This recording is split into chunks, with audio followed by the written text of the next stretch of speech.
அன்புள்ள சிம்ம ராசி அன்பர்களே, சிம்ம ராசி அன்பர்களுக்கு சனி பெயர்ச்சி மார்ச் 29ஆம் தேதி இரவு சனி பகவான் கும்ப ராசியை விட்டு மீன ராசிக்கு செல்கிறார். இதுவரை 7ஆம் இடமாகிய கலஸ்திரஸ்தானம் கந்த சனியாக இருந்தவர் அஷ்டம சனி ஸ்தானத்துக்கு செல்கிறார். சரியில்லை. உடல் ஆரோக்கியத்தில் கவனமாக இருக்க வேண்டும்.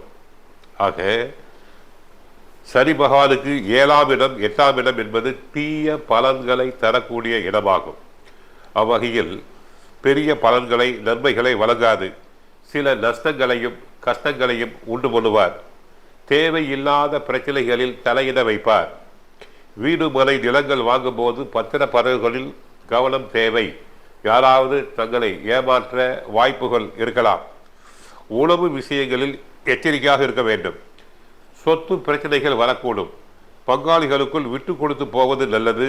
தேவை இல்லாத விஷயங்களில் தலையிட வேண்டாம். பல வகையில் கவனம் தேவை.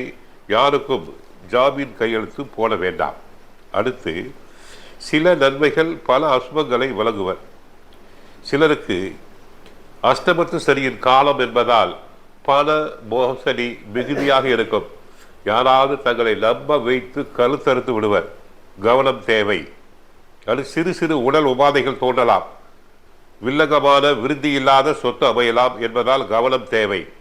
வீடு வாகனத்தை பராமரிக்க செலவு அதிகரிக்கும். சிலருக்கு சொத்து தொடர்பான வழக்குகள் உருவாகலாம். உழைத்த கூலி கிடைப்பதில் கால தாமதம் ஏற்படும். சிலருக்கு வேலையாட்களால் பொருள் திருடு போகலாம். ஆகவே அஷ்டமத்து சனி ஆயுள் ஸ்தான சனி என்பதால் கவனம் தேவை. தாங்கள் செய்ய வேண்டியது உடல் நோய் உற்றவர்கள், குஷ்டரோகிகள், கேன்சர் பேஷண்ட்ஸ், கண் பார்வை இல்லாதவர்களுக்கு உதவி செய்யுங்கள். ஆடைகளை வாங்கி தரலாம். கம்பளி வாங்கி தரலாம். பெட்ஷீட் போர்வை போன்றவற்றை வாங்கி தரலாம். தினமும் காலையில் எழுந்தவுடன் காகத்துக்கு அன்னம் வைத்த பிறகு சாப்பிடுங்கள். நீலாஞ்சன சமாபாசம் என்ற மந்திரத்தை திரும்ப திரும்ப சொல்லுங்கள். சுந்தரகாண்டம் பாராயணம் செய்யுங்கள். இந்த அஷ்டமத்து சனியில் வண்டி வாகனத்தில் வேகமாக செல்லாதீர்கள். யாருடனும் வாக்குவாதம் செய்ய வேண்டாம். சிம்மராசி பெண்கள் கணவருடன் பேசும்போது வார்த்தைகளை அளந்து பேசுங்கள். பெண்கள் வாரம் ஒரு முறை உபவாசம் இருங்கள். உபவாசம் இருக்கலாம், மௌன விரதம் இருக்கலாம். அன்றைய நாள் முழுவதும் கணவர் முதல் கொண்டு யாரிடமும் பேச வேண்டாம். அன்று உபவாசம் இருங்கள். தங்களுடைய கஷ்டங்கள் அனைத்தும் குறையும். வாழ்க வளமுடன். மங்களம் உண்டாகட்டும்.